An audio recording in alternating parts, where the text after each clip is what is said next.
yeah, this is it. You know, everybody's got that place that just really tugs on their heartstrings. That's just special for, you know, while other people might just be like, whatever. This is my place, and it always will be. Even after it's sold or whatever happens, it always will be. So, but yeah, let me show you here. I love that scene right there. I'm gonna get that as a picture, and see what happens later. I'm gonna get a couple, hopefully this. I love that road shot. This was actually probably the very first road shot I ever took, almost 3 years ago, when I realized I had something with taking road shots. And so I'm gonna get it again. It's a bright sunny day, kind of got some shadows and stuff down there, so we'll see. But this is it. And we'll be forever remembered, never forgotten. And hopefully this video, you know, I mean, it's more for me than most of you guys, any of you guys really watching, but hopefully it makes you think of that place, that one place that really tugs at your heartstrings, that you know is that special place. Even if it's a vacation spot, which is what this really was, but it became a home away from home for us. And just absolutely, I just love it. Absolutely love it. We'll take a little hike through the woods and stuff like that, go look around.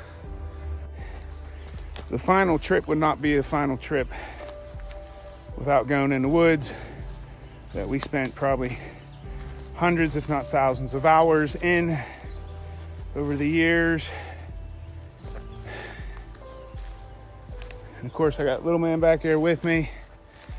We just seen a couple deer, and I was gonna be quiet and see if we can catch them, but they were long gone.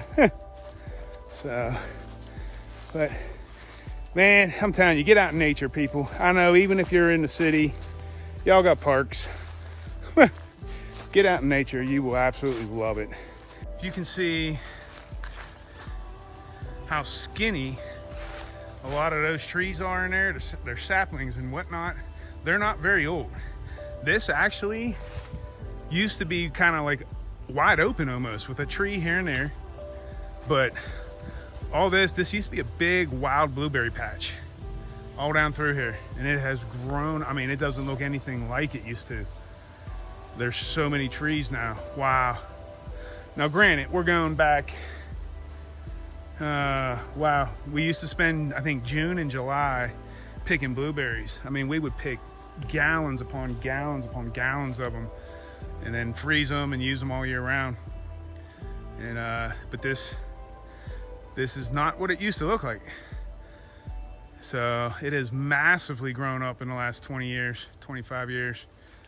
I mean, even since the last time I was back here, it wasn't quite this bad. I mean, not bad, but quite this grown up. We actually pulled a couple blueberry plants hoping to transplant them in West Virginia, and it just didn't work out. But see, if you look right there, there's still some around. So first things first, when we would get up here, we loved having campfires. I mean, we would have campfires just about every night we could. And first things first, we would do, the kids, after unpacking and whatnot, if we didn't play some wiffle ball, we would we'd hit the woods immediately and start collecting kindling, like all the fallen stuff, branches, all that stuff you see in there, the dead branches laying on the ground, trees like that. We would we'd hit the woods and we'd start collecting it so we can get a fire going that night or the next night, whatever. But that was one of the first things we did, and we had a blast doing it all the time, especially me. My parents knew. Like I said, I'd get in the woods and we'd go blueberry picking. I was one of the last ones to come back. Everybody else would be done. I'd have a bucket and I would go again and fill up another gallon bucket, or keep going until, okay, I was done. But then even when we were doing wood, I loved it. Even when my brothers wouldn't, I would be out here collecting wood because I knew we were gonna have a fire. You remember which one we'll go this one. Yeah, There's like a bunch of four-wheeler paths now, so I'm like, which one did we just come in on? Now it's becoming an excursion. I just wanted to come down this trail to this bridge because this bridge years ago used to be just a couple little boards across the creek. We would bring our bikes down through here and ride. And then my grandfather, and I don't know if my uncle had anything to do with it or not, but I know my grandfather and I think the neighbor, possibly my uncle, decided to build this one. And of course it's seen better days. It's fallen in pretty good, and it's just a little creek. But when you're bringing four-wheelers down through here, this made it a lot easier. So I wanted to come down and see it, even though I knew it wasn't the original what we used to have, just a couple boards down here. Now this right here, it's a lot clearer than it used to be. You can see the property, mobile home up, if you can see that up through there. Nathan's looking this way. This was our crossroads. This trail comes in and then it goes straight. It used to be a little path, deer path basically, that went that way. And then the trail that we just came up where the bridge is at went down that way. But down that way, an older couple used to live there back in the 80s, and they both died years and years ago, back in the 80s. John and Ivy. So we used to go down to them occasionally as a family and hang out and whatnot. And I vaguely remember them. I mean, I remember them, but I vaguely remember what they look like and stuff like that. But this trail here always went down there, and there was times when we'd go down, we would just walk down through the woods, down through the path, down to their place. If we knew we were gonna be after dark, we would drive down, which is just like literally a 30, 45 second, 1 minute drive, whatever, down the road. But so yeah, just collecting memories. Then of course, after being in the woods so long, sometimes, especially when you're just out there working, like picking blueberries, which to me didn't ever feel like work. When you're coming back up this trail, boom, you've seen the trailer, seen the shed, which that big one behind it wasn't there. I think late 90s, early 2000s, my grandfather put that up. But you'd come out of the clearing and boom, you knew it was back, and you're like, all right, can rest, relax, get a drink, whatever, and then go do it again. See the fire pit right there? That actually wasn't there before, years ago, like when we were kids, still all living at home. It actually used to be down that direction. If you see where that tree is, come out about maybe 10 to 15 feet ish, and that's where it used to be. So this whole field here was wide open, and of course it wasn't cleared over there like that. Let me show you real quick the line. You see this line? This was the edge. This is where it used to come out to. All the brush and other trees that were in here.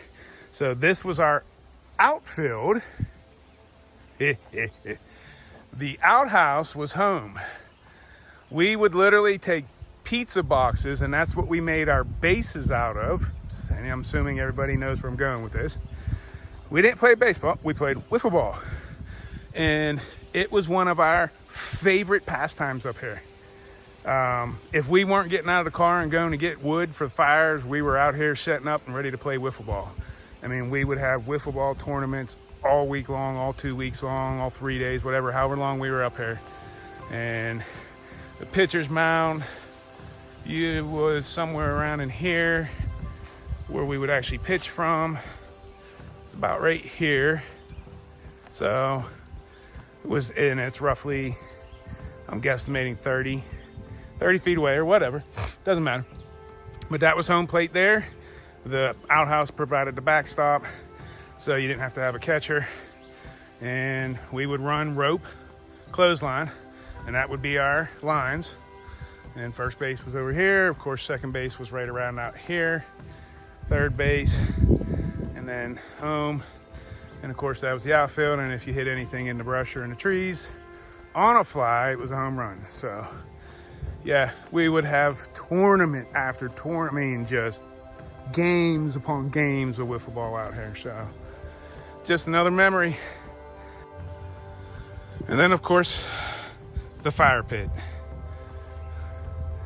I probably would be willing to bet and say hundreds of nights of campfires. And of course, like I said in the one clip, they used to actually, the fire pit used to be down there. So that's, I mean, growing up, that's where it was. I can't remember when my grandpa, when he moved it up here, because all the trees, you know, as they grew up, it became a little too dangerous. So he moved it back here, up here, and literally hundreds upon hundreds of nights of fires, campfires, and making mountain pies and roasting marshmallows, and just everybody sitting around enjoying each other's company. Of course, we made friends up here. I had a lot of friends, quite a few friends up here. I'm down in Tynesta, and just to say we'll be back up here eventually. We'll do a video on Tynesta someday.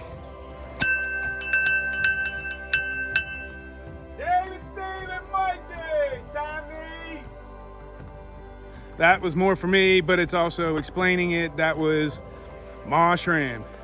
She'd ring that bell and she'd yell, David, Stephen, Mikey, time to eat. We heard that bell, we knew it was time to come running and come eat. So that was just a little memory.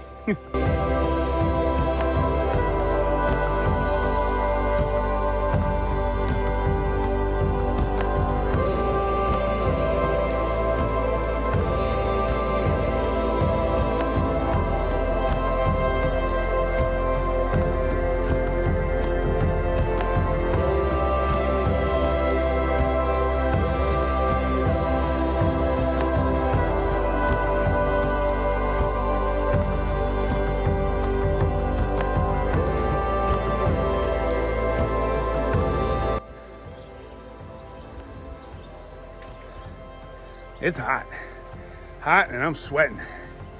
Whew, 90 degrees basically, according to the thermometer, and humid. So, yeah, we're kind of hem-hawing around. Like I said, my uncle was up here, ended up being perfect. We just have relaxed for the last 3-4 hours, hung out on the porch, reminisced, talked stories. It was a great way. Actually, we had plans of running around and taking pictures of waterfalls and all this other stuff, and even Nathan agreed this was fitting for possibly the final trip ever to the property. So that was a good fitting way, just hanging out on the porch and talking. Would have been nice to have a fire, but you know, it is what it is. Can't have everything. So hopefully you guys enjoyed. If you like, hit that like button.